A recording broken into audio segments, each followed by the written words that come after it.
Hey everybody, February 25th, 2020. First thing I see, they're moving some dirt. So, I'm not my normal perky self this morning. As I told you a couple days ago, I was going to go see the doc. So I'll update you on all of that in a minute. Nobody's up on the hill. Oh, this is interesting. He's filling it up with dirt, or he's dropping dirt. I'm assuming the portable or the hand-controlled dozer is down there moving the dirt in between the wall and the sidewalk. So let me wait for this person to pass by me, and then we'll continue.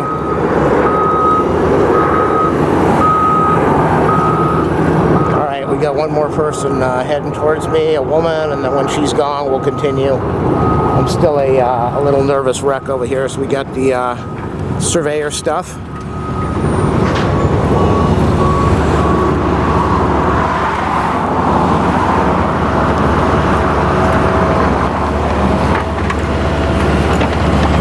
So he went over to here. Oh, okay, so they've got something else that's moving the dirt. They got a lot of dirt to move in there. So he drops the dirt from the hill down to here, and then he's filling it up. Did they connect that piece of plumbing?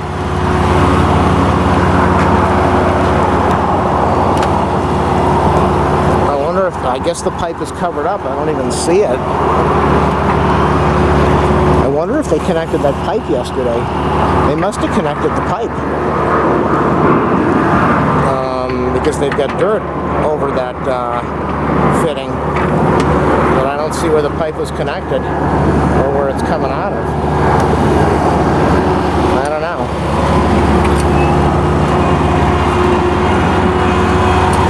Looks like they are taking down this plastic material, filling the dirt up.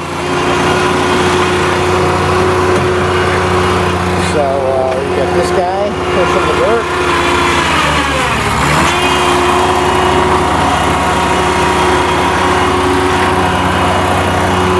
Lunch truck ought to be coming here soon. Not that many employees today. I'm just a panic wreck. As I told you, I had a blood test a couple weeks ago. The numbers were way out. Not way out, but they were up there.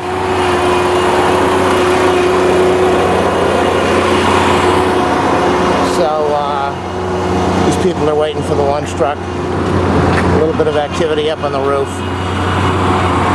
Dirt's coming in.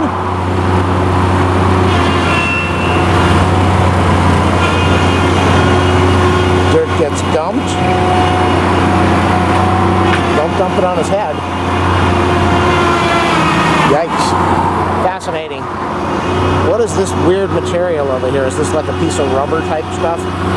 So I had the second test, and the numbers came out much better. Water truck over on the top. Get away from all this noise and excitement. So they filled up this whole thing with dirt since yesterday, this morning, I don't know.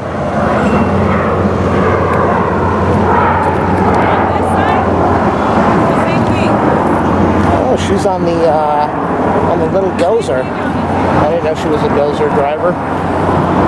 Water truck coming down. So, let's just put it this way. If I had the second test done first, there would be no issue. I had the first test, and they didn't like the number. They sent me in for the second test. They said, we like the number. And then they sent me to a specialist who said, I don't like the number. And I'm worried, and I want you to have more invasive tests. And I just said, no way. Because what's going on now, there's the lunch truck. What's going on is this test is kind of accurate, kind of not accurate.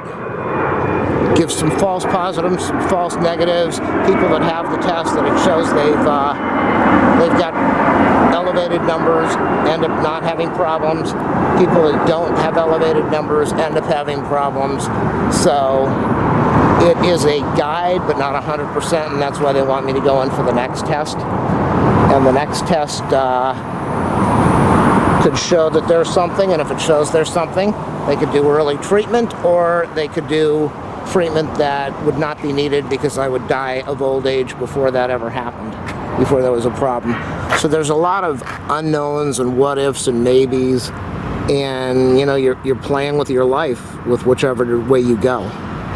So they said, you have two choices: do the test now or do the test in 6 months. We'll do a blood test again in 6 months. If everything looks good, then we'll leave it alone and we'll watch. And if everything doesn't look good, then we're going to do the additional tests. And I just said, there's no way we're doing testing right now. So he said he was fine with that. He said he wanted me to have the additional testing so we knew one way or another. But if I wanted to wait 6 months, that was okay. So I've got to call into my doctor now. Remember, all this dirt used to be piled in over here? All gone. So I've got to call into my doctor. I'm going to talk to her Friday and see what she says. She was telling me, don't worry, when I talked to her last week. She says, don't worry, this is a really unfair test for somebody like you because it's a lot of panic and stress, and chances are there's nothing to all of this. There could be. That's the whole thing. There could be, or there couldn't be, or there might not be. So you just don't know. I'm waiting for the walk sign. Nobody's in the left turn lane. A lot of traffic. I don't want to get killed in this intersection over here. So let's do the cross. Let's do the cross. We got that airplane taking off over there, but I got cars around me, so we're not going to look too much. There we go. Let's go over here. So I'm just a panic wreck. Doctor told me go on a plant-based diet, which means no meat, no dairy, no eggs, plant-based diet. So go on a plant-based diet. It will probably help you out a lot. It could reverse whatever might be going on. Ground is completely level over here now. They've got those red things over here which they didn't have before. What did he say? Go on a plant-based diet, lose some weight, and there's an airplane over there.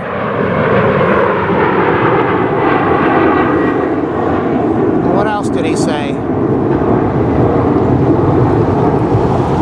I think that was it. Plant-based diet and lose a little bit of weight. I don't have much to lose, but they want me to drop the numbers a little. And maybe everything will be better. Maybe not, maybe so. So, got an airport copper behind me now. So I'm a little bit of a nervous wreck. You know, 2 weeks ago, life was going really good. Life was still good, but 2 weeks ago, life was going really good. Not thinking about, not even considering any of this stuff. Not even in my mind. That's why it's such an unfair test, because it either gives you good info or it scares you. We got this sign over here saying the sidewalk's closed, but nothing's going on the sidewalk. So I'm just going to kind of ignore that sign for right now. You can't close down a sidewalk when nothing's happening, as this woman who's jogging towards me will tell you.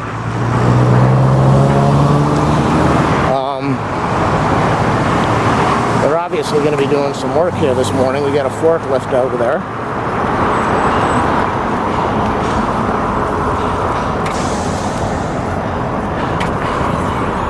I'm still wondering if they put a pipe inside the ground on that other side across the street where it's all covered up with dirt. That's, unless it was, that wouldn't be a clean out. I don't know what they were doing over there. So the dirt pile over here doesn't look like it's getting dropped down any. So what am I thinking right now? I'm looking at neighbors thinking, I was planning on watching them getting older and moving out or dying, and now I'm wondering, am I going to be the one moving out or dying? And I sent a note to my sister last night. I said, I don't know what's going to happen with this next test or with my life, but whatever happens, take care of my dog, because she is my, it's so hard to say. I was crying my eyes out writing it. I said, whatever happens to me or my future, just make sure that if I'm not here to take care of my dog for the rest of her life until the end, because she is my whole world. And that's true. That dog's my life. I spend most of my day with her, all of the night with her, and I'm there with her all the time, taking care of her. So she is, to me, what most people would say their kids are to them. So that's what I'm going through right now. I got a lot of stuff I want to do that I need to do, and I'm thinking, do I want to do it? It's just mentally, it's just a mess for me right now. Projects that I'm working on, and I'm thinking, why should I do it? Am I going to be around? You know, reality is, I think it said that I could be wrong, but I think it said 40% of men. So you can figure out what I'm dealing with right now. It says 40% of men are walking around with this cancer, this problem. 8% are diagnosed with it, and 3% die from it. So the thing is that a lot of people probably have what I might not even have. We don't even know if I have anything. That's why the doctor said, just have the test, and we'll find out right now. You'll know. And I'm thinking, well, yeah, but that test is kind of scary. And it comes with a lot of its own risks.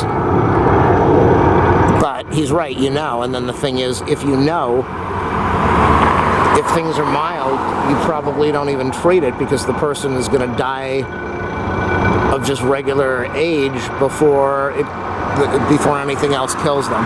So there's a lot of people that want to treat aggressively, and a lot of other people say, leave it alone, just leave it alone, and you might not have to put yourself through all this torture and torment and testing. So I want to cross the street, but I'm waiting for the traffic to clear, and then I'll get across the street. I'm sure they're going to put another sign over here on the other corner saying stay off the sidewalk, but I'll be out of there by then. So I think we're good.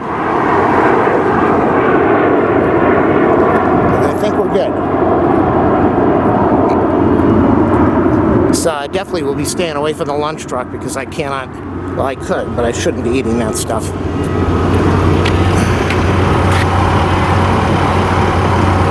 And there's that other plumbing fitting. They've got the dirt right up to the height of that fitting, so I'm wondering if they've done the same thing on the other side.